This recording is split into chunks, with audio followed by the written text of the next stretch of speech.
अध्याय 18। शुक्रवार नवंबर की 28वीं तारीख की सुबह थी। सेंट एंड्रू के पर्व से 2 दिन पहले कि कॉग और उसके 2 कैदी गिरोंदे और गरोने पर एक थकाऊ टैकिंग के बाद आखिरकार बोर्डो के कुलीन नगर के सामने लंगर डाले।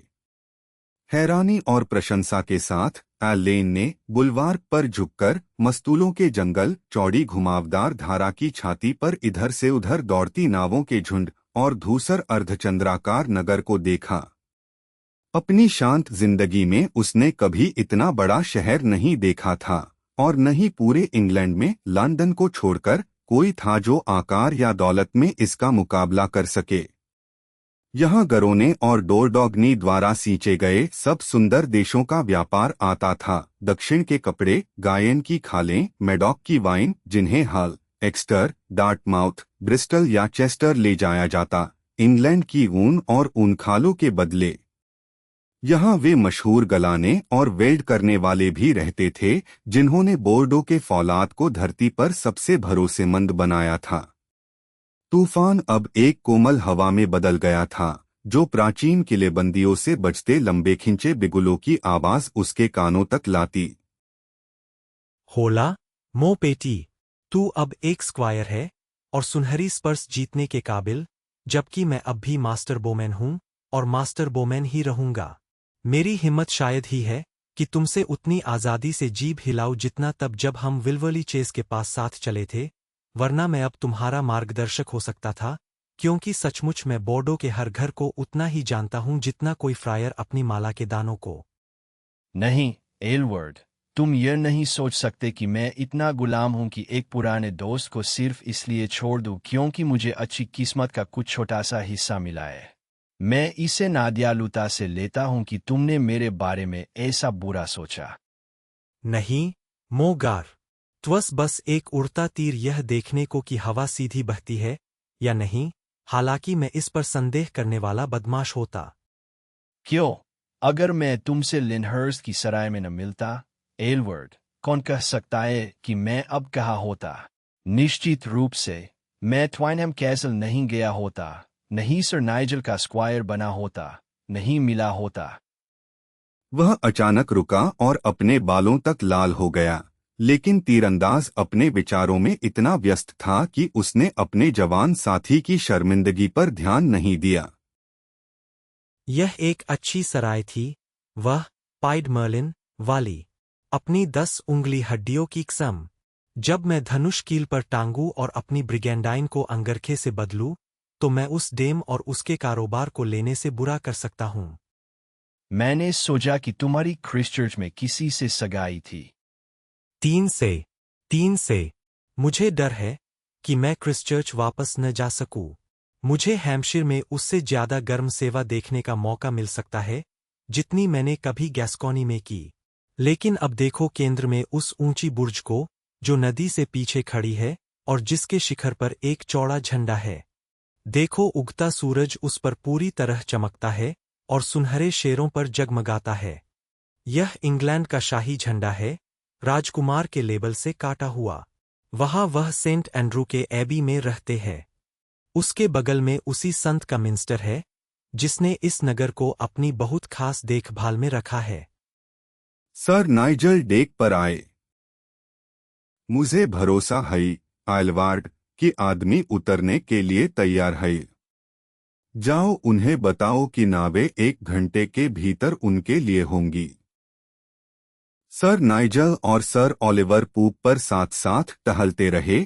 सर नाइजल अपने बेरंग के मखमली सूट में सामने लेडी लोरिंग का दस्ताना लगाए।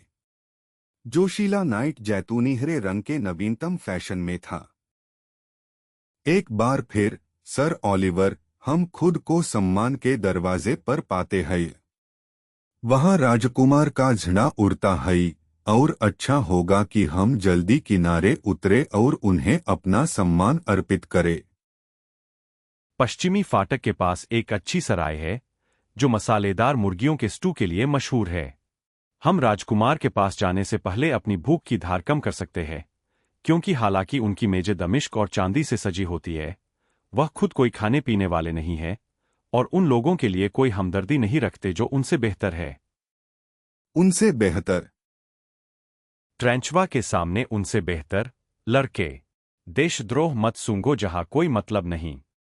सर नाइजल ने एलेन से विभिन्न जहाजों के कुलचिन पढ़वाए। सेंट पॉल की कसम, यह एक बहुत अजीब बात होगी अगर इतनी कुलीन कंपनी बिना किसी उल्लेखनीय हथियार कर्म के इकट्ठी हो। और यहाँ हमारी नाव है, सर ओलिवर। तो मुझे सबसे अच्छा लगता है कि हम अपने स्क्वायरों के साथ अभी जाए, मास्टर हॉटेन को उतराई में अपने तरीके पर छोड़कर। किनारे पर पैर रखते ही सर नाइजल ने श्रद्धा से घुटना टेका और अपने सीने से एक छोटी काली पट्टी निकालकर अपनी बाईं आंख पर कसकर बांध ली। धन्य जॉर्ज और मेरी प्यारी प्रेमिका की स्मृति मेरे दिल को ऊंचा उठाए, और एक चिन्ह के रूप में मैं शपथ लेता हूँ कि मैं इस पट्टी को अपनी आंख से नहीं हटाऊंगा जब तक मैंने स्पेन के इस देश का कुछ देख लिया और ऐसा कोई छोटा काम कर लिया जो मुझमें करना हो। और यह मैं अपनी तलवार के क्रॉस और अपनी महिला के दस्ताने की कसम खाता हूँ। सचमुच तुम मुझे 20 साल पीछे ले जाते हो, नाइजल। कैटसैन के बाद मुझे लगता है कि फ्रेंच ने सोचा कि हम अंधों की सेना थे, क्योंकि शायद ही कोई आदमी था जिसने अपनी महिला के ज्यादा प्रेम और सम्मान के लिए एक आंख बंद की हो। फिर भी यह तुम्हारे लिए मुश्किल है कि तुम एक तरफ अंधेरा करो जब दोनों खुली होने पर भी तुम शायद ही एक घोड़े को खच्चर से अलग बता सको। सचमुच दोस्त, मैं सोचता हूं कि तुम इस मामले में तर्क की रेखा पार करते हो। सर ओलिवर बटेस्टहॉर्न, मैं चाहूंगा कि तुम समझो कि अंधा जितना मैं हूँ, मैं अब भी सम्मान का रास्ता बहुत साफ देख सकता हूँ, और यह कि वह रास्ता है जिस पर मैं किसी दूसरे आदमी के मार्गदर्शन की इच्छा नहीं करता। वे सेंट एंड्रूज के एबी के सामने पहुंचे। वहां प्रिंस का अपना हेराल्ड और स्क्राइवन सर विलियम दे पेकिंगटन खड़ा था। उसने पहले एक जवान और फैशन परस्त नाइट को डांटा जिसने बिना कैडेंसी चिन्ह के अपने भाई का कोट पहना था, फिर लोरिन के गुलाबों और बट्टेस्थॉन के सुअरसिर को पहचाना और सबको अंदर ले गया। भीतरी हॉल में एलेन ने एक उल्लेखनीय व्यक्ति को देखा, भाले की तरह लंबा और सीधा, हालांकि बहुत बूढ़ा। उसके बाल नईगिरी बर्फ जैसे सफेद।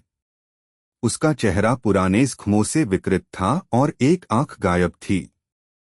फिर भी सेंट एंड्रूज के उस हॉल में ऐसा कौन सा नाइट था जो इस आदमी की प्रसिद्धि जीतने के लिए अपनी जवानी, सुंदरता और अपना सब कुछ न देता? क्योंकि चैंडोस के साथ कौन नाम लिया जा सकता था? बेदाग नाइट, क्रेसी, विंचेल्सी, पॉक्टियर्स और आय का नायक। हाँ, मेरे सोने के छोटे दिल, वह अचानक आगे दौड़कर और सर नाइजल के चारों ओर बाहें डालकर चिल्लाया, मैंने सुना कि तुम यहाँ थे और तुम्हें ढूंढ रहा था। मेरे न्यायप्रिय और प्यारे स्वामी, मैं सचमुच तुम्हारे पास वापस आया हूँ, क्योंकि और कहा जाऊँ कि एक विनम्र और सख्त नाइट बनना सीख सकूं। चैंडोस ने मुस्कुराकर कहा, अपनी सच्चाई की सम। यह बहुत उचित है कि हम साथी हों, नाइजल, क्योंकि तुमने अपनी एक आंख बांध ली है और मुझे अपनी एक खोने का दुर्भाग्य हुआ है। हमारे बीच बस एक जोड़ी है। सर ओलिवर, तुम मेरी अंधी तरफ थे और मैंने तुम्हें नहीं देखा। एक बुद्धिमान औरत ने भविष्यवाणी की है कि यह अंधी तरफ एक दिन मेरी मौत होगी। हम जल्द ही राजकुमार के पास जाएंगे। लेकिन तुमने लेडी लोरिन को कैसे छोड़ा? वह ठीक थी, मेरे न्यायप्रिय स्वामी, और उन्होंने आपको अपनी सेवा और शुभकामनाएं भेजी है। मैं हमेशा उनका नाइट और गुलाम हूं। और तुम्हारी यात्रा, मुझे भरोसा है कि सुखद थी, जितना दिल चाह सकता था। हमने 2 लुटेरी गैलियां देखी और उनसे कुछ छोटी सी झड़प भी हुई। हमेशा किस्मत के रास्ते पर, नाइजल।